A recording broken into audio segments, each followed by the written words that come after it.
بسم اللہ الرحمن الرحیم۔ اللہ تبارک و تعالیٰ کے پاکیزہ نام سے آغاز کرتے ہیں جو بہت مہربان نہایت رحم والا ہے۔ درس بخاری کا سلسلہ جاری و ساری ہے۔ الحمدللہ پچھلے پروگرام میں 800 نمبر حدیث پاک تک ہم پہنچے تھے۔ آج انشاءاللہ آگے 801 نمبر حدیث پاک ذکر کریں گے۔ اس میں حضرت براء رضی اللہ تعالی عنہ کہتے ہیں کہ نبی کریم صلی اللہ علیہ وسلم کا رکوع اور سجود، اور جب آپ رکوع سے سر اٹھاتے اور دو سجدوں کے درمیان ان سب کا وقت برابر ہوتا تھا، یعنی سرکار ہر رکن کو تقریباً برابر کرتے تھے۔ یہ اکثر عادت مبارکہ تھی، ورنہ کبھی یہ بھی ثابت ہے کہ آپ نے سجدے کو بہت طوالت دی ہے۔ کبھی آپ کا قیام زیادہ لمبا ہوتا تھا، باقی ارکان کم ہوتے تھے۔ تو یوں ہمارے نبی کریم صلی اللہ علیہ وسلم نے بسا اوقات کسی خاص رکن کی فضیلت کو ظاہر کرنے کے لیے اس میں طوالت ضرور فرمائی ہے، لیکن جو اکثر سرکار کی عادت مبارکہ تھی وہ یہی تھی کہ بڑا ہر رکن کو متوازن طریقے سے ادا فرماتے تھے کہ ہر رکن دوسرے رکن سے مشابہ ہو جاتا تھا۔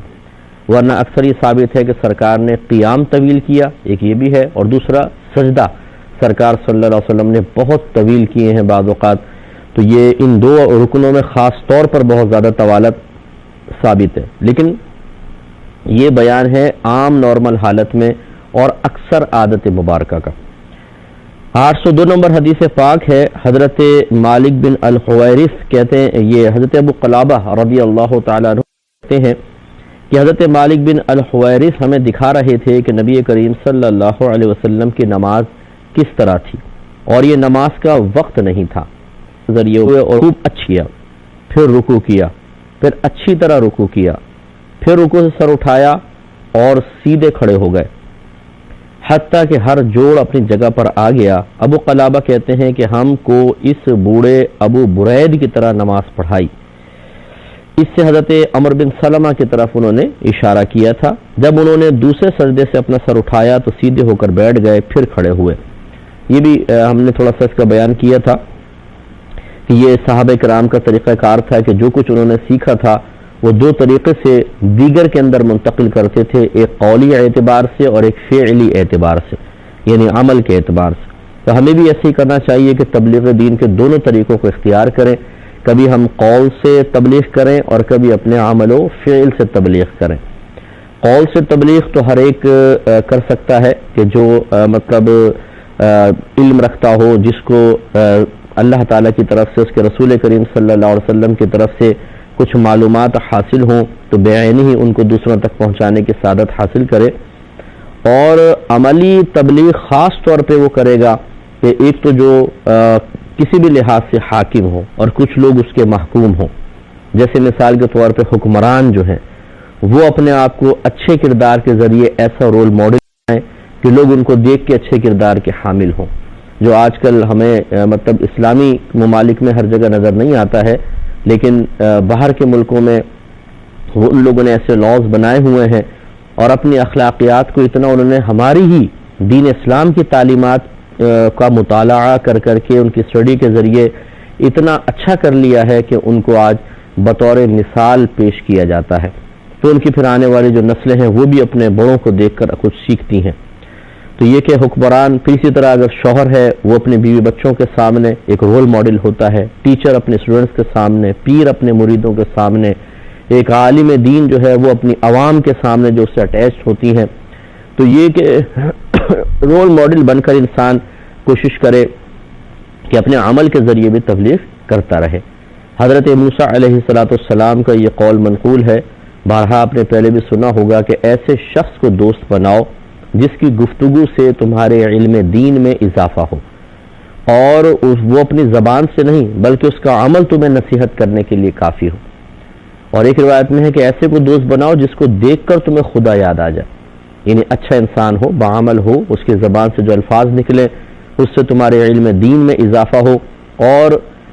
وہ شخص اگر خاموش بھی ہو تو اس کا عمل ایسا ہو کہ اس سے ہم نصیحتیں حاصل کر لیں۔ یہ جو تبلیغ ہوتی ہے یہ بھی بڑی کامل ہوتی ہے۔ تو ایک تو ہوتی ہے اخلاقیات کی تعلیم، اسی طرح دی جاتی ہے اچھے طرز عمل کے ذریعے۔ کسی نے ہمارے ساتھ ناروا سلوک کیا، ہم صبر و تحمل کر رہے ہیں، اس کے سامنے مطلب انتقام نہیں لے رہے، بدلہ نہیں لے رہے، اس کو جواب میں برا بھلا نہیں کہہ رہے، تو لوگ اس کو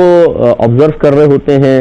لوگ اس کو دیکھ رہے ہوتے ہیں، اور ان کے قلوب میں اس صبر کرنے والے کی عظمت بیٹھ رہی ہوتی ہے، وہ اس سے متاثر ہو رہے ہوتے ہیں اور اس کے اس عمل کو وہ پسند کرتے ہیں۔ تو پھر کبھی ان کے اوپر ایسا موقع آتا ہے تو بعض اوقات اس شخص کی شخصیت جو ہے وہ ان لوگوں کو اس طرح کا طرز عمل اختیار کرنے کی طرف مائل کر دیتی ہے۔ اس لیے ہمیں یہ اچھا رول ماڈل بننے کی کوشش کرنی چاہیے۔ بعض برے رول ماڈل ہوتے ہیں کہ ان کو دیکھ کر مختلف قسم کی خرابیاں ہمارے اندر پیدا ہوتی ہیں۔ اللہ تعالیٰ سے میں بھی اپنے لیے دعا کرتا ہوں، آپ کے حق میں بھی دعا گو ہوں کہ ہم سب کو اللہ تعالیٰ ایسا کر دے کہ جو ہمیں دیکھے، جو ہماری صحبت میں رہے وہ اچھا ہو، ہمیں دیکھ کر کوئی برائی کی طرف مائل نہ ہو۔ اور ایک ہوتا ہے باقاعدہ اہتمام اختیار کرنا کسی عمل کا تاکہ سکھایا جائے، جیسے یہ حدیث پاک میں ہے کہ نماز پڑھ کے دکھائی۔ اسی لیے میرے آقا صلی اللہ علیہ وسلم نے ارشاد فرمایا کہ اپنے گھروں میں بھی نماز پڑھو۔ اس کی شاید ایک بڑی وجہ یہ ہے، کئی وجوہات کئی حکمتیں اس میں ہیں، ایک اور بڑی وجہ یہ ہے کہ جب انسان گھر میں نماز پڑھتا ہے تو گھر والے اس کو نماز پڑھتے ہوئے دیکھ کر ان میں بھی عادت پیدا ہوتی ہے۔ خصوصاً چھوٹے بچوں کو آپ دیکھیں، جب ہم نماز پڑھتے ہیں تو یہ بھی اپنے مصلی وغیرہ بچھا کر یا ساتھ ہی آ کے کھڑے ہو جاتے ہیں، چاہے مذاق مستی بھی چل رہی ہو، لیکن بہرحال ان کو ایک یہ سبق حاصل ہوتا ہے، درس حاصل ہوتا ہے کہ نمازوں کی کچھ اوقات ہیں جس میں بڑے کھڑے ہو کر نماز پڑھتے ہیں، تو ہمیں بھی پڑھنے چاہیے۔ پھر ہم آہستہ آہستہ اسی کو بنیاد بنا کے ان کو سکھاتے ہیں۔ اگر وہ ہل رہے ہوتے ہیں، بیٹا ہلتے نہیں نماز میں، باتیں نہیں کرتے، شرارت نہیں کرتے ہیں، اس سے بچے کے ذہن میں نماز کے بارے میں اچھی چیزیں آنا شروع ہو جاتی ہیں اور پھر وہ عادی بن جاتا ہے۔ وہ بھی جب تھوڑا سا بڑا ہوتا ہے تو اس کے لیے نماز کے لیے کھڑا ہونا اتنا مشقت کا باعث نہیں ہوتا۔ اس کے برعکس وہ گھر کے جن میں بڑے نماز ہی نہیں پڑھ رہے ہوں اور اس میں چھوٹے بچوں کو مطلب کوشش کی جائے کہ وہ نماز پڑھیں تو ان کے لیے بڑا آزمائش بن جاتی ہے۔ سارے ٹی وی کے سامنے بیٹھے ہوئے ہیں، کوئی میچ دیکھ رہا ہے، کوئی ادھر ادھر مشغول ہے، وہ وضو کر کے آ کے کھڑا ہو، یہ بڑا نفس کے لیے بہت ہی مشکل کام ہوتا ہے۔ تو اس لیے یہ بہت اچھی حدیث پاک ہے اس اعتبار سے کہ ہمیں اس سے سیکھنا چاہیے کہ ہم رول ماڈل بنیں اپنے بچوں کے لیے، اپنے اسٹوڈنٹس کے لیے، اپنے متبعین کے لیے جو ہماری عمل میں پیروی کر رہے ہیں، ہمارے قول کو سنتے ہیں غور سے اور اس پر عمل پیرا ہونے کی سعادت حاصل کرتے ہیں۔ یہ دونوں طرح کے طریقے تبلیغ اختیار کرنے چاہیے۔ اگلے باب کی طرف آتے ہیں کہ سجدے کے وقت اللہ اکبر کہتے ہوئے جھکنا۔ آپ کو پتا ہے، میں بار بار یہ عرض کر دیتا ہوں کہ امام بخاری رحمۃ اللہ علیہ ہر حدیث کا اکثر ایسا ہوتا ہے کہ ایک عنوان قائم کرتے ہیں، اسے باب سے ہم تعبیر کر دیتے ہیں، اور بعض اوقات باب اور حدیث کے درمیان کچھ حدیثوں کے ٹکڑے لے آتے ہیں۔ صحابہ کرام میں سے کسی کا کوئی عمل ذکر کر دیتے ہیں، کسی صحابی کا یا تابعی کا قول ذکر کر دیتے ہیں، جن کو تعلیقات بخاری کہا جاتا ہے۔ اور اس پہ میں پھر ایک دفعہ یادہ کر دیتا ہوں، کافی پہلے میں نے عرض کیا تھا کہ امام بخاری رحمۃ اللہ علیہ جتنا حدیث کو اخذ کرنے میں، حاصل کرنے میں، کسی سے لینے میں احتیاط کیا کرتے تھے، تعلیقات میں آپ کی وہ احتیاط نہیں تھی۔ لہٰذا اس بخاری کی حدیث تو بہت پرفیکٹ چیز ہوتی ہے اور حجت ہوتی ہے کہ امام بخاری رحمۃ اللہ علیہ نے بڑی احتیاط کے ساتھ حدیثوں کو جمع کیا، لیکن تعلیقات بخاری کے بارے میں یہ دعویٰ نہیں ہو سکتا ہے۔ لہٰذا اگر آپ کبھی کوئی حوالہ پیش کرنا چاہیں اور تعلیقات بخاری میں سے کوئی کسی کو بتانا چاہیں مثال کے طور پر، تو پھر یہ یاد رکھیں کہ وہ اتنا پاورفل نہیں ہوتا جتنا حدیث پاورفل ہوتی ہے۔ ہم بخاری ہے طور پر سمجھ لیں، ترمذی کے اندر ایک حدیث موجود ہے، تو اب یہ نہیں کہ تعلیقات بخاری کو ترمذی کی حدیث پر فوقیت حاصل ہوگی، ترمذی کی حدیث تعلیقات بخاری سے بہرحال افضل مطلب مضبوط ہو سکتی ہے، راوی اچھے ہوں تو اس لیے تعلیقات بخاری اتنی محتاط انداز سے جمع نہیں کی گئی ہیں۔ امام بخاری نے ان کو اس میں اتنی احتیاط کیا ہے کہ ہوتی ہیں، تو میں اس کو اکثر پڑھ ہی دیتا ہوں۔ یہاں پر بھی ایک تعلیق ذکر کی گئی ہے، یہ کہتے ہیں کہ نافع رضی اللہ تعالی عنہ کہتے ہیں کہ حضرت ابن عمر رضی اللہ تعالی عنہما گھٹنوں سے پہلے اپنے ہاتھوں کو رکھتے تھے۔ یعنی کہنے کا مطلب یہ ہے کہ جب حضرت ابن عمر سجدے میں جاتے تو پہلے اپنے ہاتھوں کو رکھتے تھے، پھر اپنے گھٹنوں کو رکھتے تھے، جبکہ ہم احناف کے نزدیک ترتیب یہ ہے کہ ہم جب سجدے میں جاتے ہیں تو پہلے ہم اپنے دونوں ہاتھ اپنے گھٹنوں پہ رکھ دیتے ہیں، گھٹنے سب سے پہلے زمین پر آتے ہیں، پھر دونوں ہاتھ پھر ناک، پھر پیشانی، اور جب ہم اٹھتے ہیں تو ہم بالکل اس کا برعکس کرتے ہیں کہ پہلے پیشانی، پھر ناک، ہاتھ اٹھا کر اپنے گھٹنوں پہ رکھتے ہیں اور پھر پنجوں کے بل کھڑا ہونا یہ سنت مبارکہ قرار دیتے ہیں۔ تو اب عوام کی خدمت میں یہی گزارش ہے کہ جب آپ احادیث مبارکہ پڑھیں گے تو آپ کو صحابہ کرام کے اعمال باہم متعارض نظر آئیں گے، ان میں ٹکراؤ نظر آئے گا، اور ان ہوا پھر کس حدیث کو لیں پڑھیں یا دونوں پہ کس طرح عمل کریں، یہ ائمہ کرام کا کام ہے، ہمارے اکابرین کا کام ہے کہ وہ ہمیں اس کی گائیڈ لائن فراہم کرتے ہیں۔ اسی لیے براہ راست کبھی بھی آپ صرف حدیث کو نہ پڑھیں بلکہ اس کی شرح کو پڑھیں یا اس طرح شرح کو سنیں۔ اور میں اکثر یہ کہتا ہوں کہ اگر آپ ڈائریکٹ کچھ حدیثیں پڑھ کر نتیجہ اخذ کرنے کی کوشش کریں گے تو بہت زور سے گریں گے، نیکسٹ مبتلا ہو جائے، جس کا بعض اوقات تدارک بھی نہیں ہوتا ہے۔ تو اس لیے اب اس پہ ذرا غور و تفکر کریں کہ اس میں بھی اب مذاہب ہیں، یعنی اس میں صحابہ کرام کے مختلف عمل رہے ہیں۔ ابھی حدیث نہیں بیان کی میں نے، پہلے میں اس پر کلام کر رہا ہوں اس تعلیق کے اوپر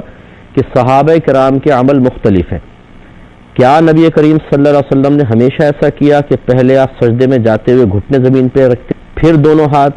یا آپ نے ایسا کیا کہ پہلے دونوں ہاتھ رکھ دیا کرتے تھے پھر گھٹنے رکھتے تھے؟ تو یہ دونوں عمل ہمارے آقا صلی اللہ علیہ وسلم سے منقول ہیں۔ احناف اس میں تھوڑی سی تعویل کرتے ہیں جو میں بعد میں آپ کو بتاتا ہوں کہ کیا اس کے جواب دیتے ہیں، لیکن پہلے دیکھیے۔ تو سجدے کو جاتے ہوئے پہلے ہاتھوں کو زمین پر رکھنے کی حدیث پاک دیکھیں۔ حضرت ابو ہریرہ رضی اللہ تعالی عنہ بیان کرتے ہیں کہ رسول اللہ صلی اللہ علیہ وسلم نے فرمایا کہ جب تم میں سے کوئی شخص سجدہ کرے تو اس طرح نہ بیٹھے جیسے اونٹ بیٹھتا ہے، لیکن پہلے ہاتھ رکھے پھر گھٹنے رکھے۔ یہ دیکھیں سرکار نے پہلے ہاتھ رکھو پھر گھٹنے رکھو، یہ سرکار نے ارشاد فرمایا۔ یہ حدیث ہے سنن ابو داؤد میں بھی ہے، سنن ترمذی، مسند امام احمد بن حنبل میں ہے، اور شرح معانی الاثار میں ہے، یہ اتنی جگہ پر ہے۔ اور امام مالک رحمۃ اللہ علیہ اور ایک روایت کے مطابق امام احمد بن حنبل رضی اللہ تعالیٰ عنہ اسی پر عامل ہیں۔ اب دوسری حدیث کہ پہلے گھٹنے پھر ہاتھ رکھے جائیں جسے احناف کہتے ہیں، تو یہ حضرت وائل بن حجر رضی اللہ تعالی عنہ سے روایت ہے کہ رسول اللہ صلی اللہ علیہ وسلم جب سجدہ کرتے تو ہاتھوں سے پہلے اپنے گھٹنوں کو رکھا کرتے تھے، ہاتھوں سے پہلے گھٹنوں کو۔ اور یہ حدیث بھی سنن ابو داؤد میں ہے، سنن ترمذی میں ہے، سنن ابن ماجہ میں ہے، اور شرح معانی الاثار میں ہے۔ امام اعظم ابو حنیفہ، امام شافعی اور ایک روایت کے مطابق امام احمد بن حنبل کا یہی مذہب تھا۔ دیکھیں امام احمد بن حنبل کی طرف دو مذاہب کی نسبت ہوئی، ایک یہ کہ جی آپ پہلے ہاتھ رکھتے تھے پھر گھٹنے، اور اس کے مطابق پہلے گھٹنے رکھتے تھے پھر ہاتھ، دونوں طرح کی روایت آپ کی طرف منسوخ کی گئی ہے، اور یہ فرماتے ہیں کہ اکثر صحابہ سے بھی اسی طرح منقول ہے۔ اسود بیان کرتے ہیں کہ حضرت عمر فاروق رضی اللہ تعالیٰ عنہ جب سجدہ کرتے تو اپنے گھٹنوں کو پہلے رکھتے تھے۔ یہ مصنف ابن ابی شیبہ اور اس میں کئی حوالے والوں سے ہے کہ یہ روایت آپ کی طرف منسوخ کی جاتی ہے۔ اور نافع بیان کرتے ہیں کہ حضرت ابن عمر رضی اللہ تعالی عنہما جب اپنے ہاتھوں سے پہلے اپنے گھٹنوں کو زمین پر رکھتے اور جب سجدے سے سر اٹھاتے تو گھٹنوں سے پہلے اپنے ہاتھوں کو اٹھاتے۔ تو اب آپ دیکھیں کہ جب ایک ہی شخص کے دو عمل منقول ہوں، کیونکہ تعلیق بخاری کی یہی حضرت نافع ہیں جو کہتے ہیں کہ ابن عمر جب سجدے میں جاتے تو پہلے ہاتھ رکھتے پھر گھٹنے، اور یہی پھر ایک اور عمل روایت رکھتے تھے پھر ہاتھ۔ اس کا مطلب یہ ہوا کہ کبھی کچھ عمل کرتے تھے کبھی کچھ عمل کرتے تھے۔ یا احناف یہ کہتے ہیں کہ اگر یہ نبی کریم صلی اللہ علیہ وسلم سے بھی منقول ہے تو آخری عمر مبارکہ کا ہم عمل دیکھیں گے وہ کیا تھا۔ ہمارے سرکار اپنے آخری عمر مبارکہ میں یہی طرز عمل اختیار کرتے تھے کہ آپ پہلے رکھتے، بیمار تھے اس میں یہ ضرور تھا کہ آپ نے گھٹنے پہلے اٹھائے اور پھر ہاتھ اٹھائے، جیسے آپ نے بلا تمثیل میں عرض کر رہا ہوں کہ بہت بعض اوقات بزرگ آپ نے دیکھے ہوں گے مسجد میں بھی کہ جب وہ سجدے سے اٹھتے ہیں تو ان کے اندر پیروں میں اتنی طاقت ان کو محسوس نہیں ہوتی، تو ہاتھ اٹھا کے پہلے گھٹنوں پہ رکھ کے پھر پنجوں کے بل اٹھے، تو وہ ایسے کرتے ہیں کہ پہلے گھٹنے اٹھا لے پھر لالا پین زوری ہوتی ہے۔ تو یوں جو